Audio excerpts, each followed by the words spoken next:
여러분 안녕하십니까. 하늘의 섭리를 본 한국사 제6강 발달된 과학기술에 대한 말씀을 드리기로 하겠습니다. 오늘은 그 중에서도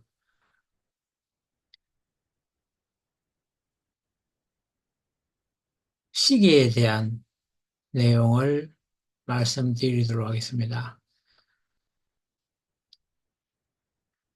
물의 흐름을 이용하여 시간을 측정했고 이름을 자경루라 하였던 물시계는 당시 사람들이 가장 오래된 발명이었습니다. 세종은 자동 15 물시계를 제작하기 위해 동네 현의 관노였던 장영실을 특별히 등용하여 중국에 파견하기도 하면서 연구하게 하고 상의원 별자의 관직을 주었습니다. 이에 장영실은 천문학자 김조와 함께 2년 노력 끝에 1434년 6월에 자경루를 완성했습니다. 이 시계는 경북북 남쪽에 세워진 보루각에 설치되어 그해 7월 1일을 기해 공식적으로 사용되기 시작해서 경루 대신 새로운 표준 시계로 등장했습니다.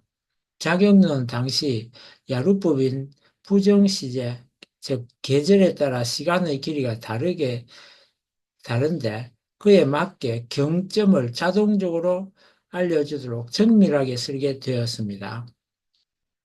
세종실록에는 자경루의 구조를 자세히 설명하고 있는데 요약을 해보면 파수호는 4개인데 크기가 차이가 있고 파수호는 2개의 물을 갈 때 번갈아 사용한다 했습니다. 살은 2개이고 면은 12시로 나누고 시마다 8각으로 나누었는데 초정 여분을 향해 100여 각이 되며 각은 12분으로 만들었습니다. 밤에 서는 살은 이전에는 21개였는데 수시력에 의해 22개의 절기로 묶여 12개로 만들었습니다. 그리고 시간을 맞는 목인을 만들어 시각에 따라 스스로 알리도록 했다고 했습니다. 또 파수에서 새어나오는 물이 수수호로 흘러 들어가면 떠 있는 살은 점차 떠오릅니다. 시각에 따라 왼쪽 구리판 구멍의 장치를 튕기면 작은 구슬이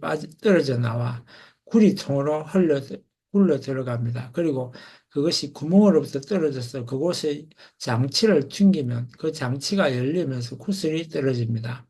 그것이 굴러서 자리 아래에 걸린 짧은 통으로 굴러가는데 이것이 떨어지면서 장치의 숟가락을 움직이면 이 장치의 다른 끝이 통 속으로 올라와 실을 맡은 12지신의 팔꿈치를 건드려 종을 울리게 한다고 하여 지렛대의 원리와 공의 운동을 잘 연결시켜 자동적으로 시보를 알려주게 만든 것이라고 설명하고 있습니다. 이것은 원나라 순제의 명에 의해 제작된 궁중 물시계와 아라비아의 자동 15 물시계 장치의 영향을 받은 흔적이 뚜렷합니다. 그러나 수수호의 길이가 11자 2치, 지름이 한 자 8치나 되는 거대한 것이고 무릇 모든 기계는 보이지 않고 속에 들어 있어서 겉에 나와 있는 것은 관과 대를 갖춘 목인뿐이다라는 세종실록의 기록에서 보듯이 그 정교함이 뛰어났습니다. 자경로의 제작은 조선의 물시계를 기계시계로 발전하게 하는 기술적 향상에 크게 이바지했다고 평가됩니다. 그러나 자경로는 창설된 지 21년 만인 1455년 단종 3년에 2월에 이르러 자동 15장치의 사용은 중지되고 보루각도 폐지되었습니다. 이는 장영실이 죽고 그 공동 설계자인 김조도 고령이어서 고장난 자동 장치를 고칠 수 없었던 것이 주요 원인이었다고 생각됩니다. 그 후 자경루는 1469년 10월에 복설되었다가 1505년 창덕궁으로 이전되었습니다. 성종 때 이르러 자격 장치에 의한 시보가 잘 맞지 않자 새로운 시계를 만들려는 움직임이 있었습니다. 그 뒤 새 자경루가 1536년 6월에 제조되었습니다. 유전과 최세정이 개조한 새 자경루의 구조는 장영실 것과 같았으나 점수를 알릴 뿐만 아니라 인정과 발화도 자격을 할 수 있게 개방되었습니다. 1653년 조종 4년 시연력의 시행에 의해 하루가 100각에서 96각으로 바뀌자 자격장치를 그대로는 쓸 수 없게 되어 그것을 제거하고 누기만으로 조선시대 말까지 누국에서 사용하였습니다. 현재 덕수궁에 보존되어 있는 누각은 중종 때의 새 자경루로 1945년까지 창경궁에 보존되어 있던 것을 8.25 해방 후에 옮겨 놓은 것입니다. 이 밖에도 북반구 위도에 맞게 설치된 설계되어 있는 해시계에 대해서 말씀을 올리겠습니다. 앙부 일구는 대체로 원대 곽수경이 만든 앙의에서 유래된 것으로 알려져 있습니다. 앙부 일구는 곧 앙의이며 그 제도는 원사에서 볼 수 있다고 한 국조역상고의 언급이 이러한 주장의 근거 가운데 하나였습니다. 그러나 앙의 유물이 남아있지 않고 그것을 제작하여 사용했다는 역사 기록이 없다는 점을 근거로 앙부일구의 독창성을 강조하는 견해도 있습니다.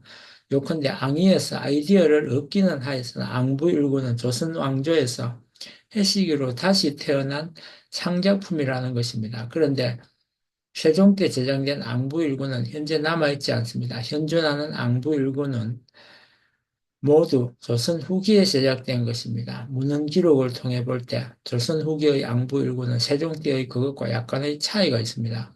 시각 표시를 12지신의 동물 그림 대신 글자로 했다는 점과 조선 후기 시연력으로 역법이 개정됨에 따라 시제가 기존의 일일 백각법에서 96각법으로 변경되어 시각 눈금이 달라졌다는 점, 그리고 주 천도수가 365 4분의 1도로 360도로 바뀌면서 한양의 북극 고도가 달라졌다는 점들이 그것입니다. 현재 여러 개의 앙부 일구가 존재하고 있습니다. 휴대용 앙부 일구까지 포함하면 10개 정도의 남아있음을 확인할 수 있습니다. 대부분의 해시계는 해 그림자를 받는 수영면이 평면입니다. 이에 비해서 앙부일구는 수영면이 반구형으로 오목합니다. 앙부라는 명칭은 그 모양이 하늘을 우러러는 가마솥 같다고 해서 붙여진 것입니다. 현존하는 앙부일구를 참조해 볼 때 앙부일구는 해 그림자를 만드는 막대인 영침, 해 그림자를 받아 시각과 절기를 읽는 반구형의 수영면, 수영면의 주둥이에 해당하는 시각과 절기를 표기한 지평환, 이를 지지하고 있는 네 개의 다리, 그리고 다리를 받치는 동시에 물을 채워 수평을 잡을 수 있도록 고안된 십자 모양의 물바지로 구성되어 있습니다. 이 가운데 핵심적인 부분은 영침과 수영면이라 할 수 있습니다. 수영면은 구형의 층구를 반으로 잘라 오목한 내부 면에 눈금을 새겨 넣었습니다. 수영면의 주둥이에 해당하는 지평환에는 방위와 절기, 시각을 새겨 넣었습니다.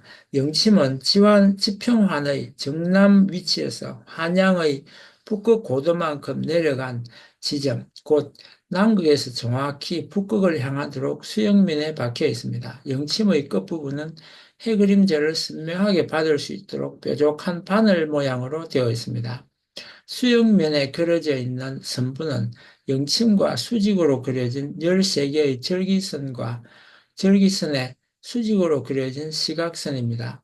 시각선은 정중앙의 좌우선을 오시 정초각 0분으로 해서 좌우에 묘시에서 유시까지 낮 동안의 시각을 잴 수 있도록 좌우선의 평행한 방향으로 그려져 있습니다.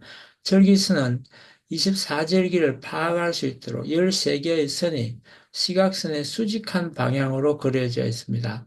13개의 선 가운데 한가운데가 추분선이고 맨 위의 선이 동지선, 맨 아래의 선이 하지선입니다. 앙부일구는 천구상에서 일정한 주기를 갖고 회전하는 태양의 운행을 완벽하게 재현하는 기구였습니다. 따라서 해 그림자가 드리워진 절기선과 시각선의 눈금을 읽으면 별도의 계산 없이 그때의 시각과 절기를 곧바로 파악할 수 있는 간편한 기구입니다.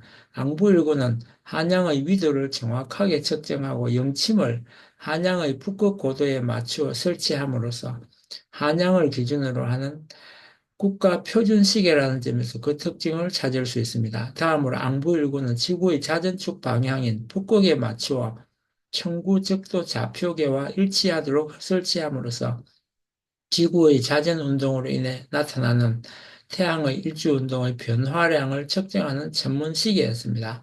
다음으로 주목해야 할 점은 세종 때 일구를 만들어 해정교 옆과 종묘 남쪽에 설치하였다는 사실입니다. 그곳은 일반인들이 왕래하는 대로변이었습니다. 따라서 앙부일구는 백성들이 직접 보고 시간을 알 수 있도록 하기 위한 공중시계였던 셈입니다. 이와 함께 세종 때 앙부일구에서 지평한 부분의 시각을 글자로 표시하지 않고 12지신의 동물 그림으로 표현했다는 것입니다. 이는 글자를 모르는 백성들로 하여금 시간을 읽어낼 수 있도록 배려한 것입니다.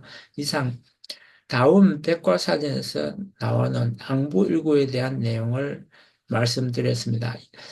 방금 말씀드린 것 같이 천문학을 바탕으로 시간을 측정하는 노력도 이어졌는데 조선시대 세종대왕 때 발명된 앙부일구는 북반구의 위도에 맞게 설계되어 정확한 시간 측정이 가능한 해시계로서 한국의 독창적인 시간 측정도 도구였습니다.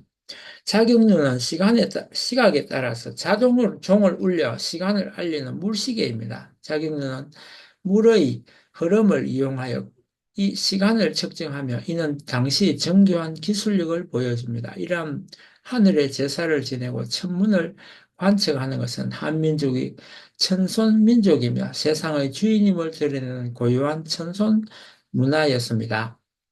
이상 앙부일구와 자경루에 대한 내용을 소개를 마치도록 하겠습니다. 다음 시간에는 인쇄술에 대한 앞선 인쇄술에 대한 내용을 소개하도록 하고 여기까지 마치겠습니다. 감사합니다.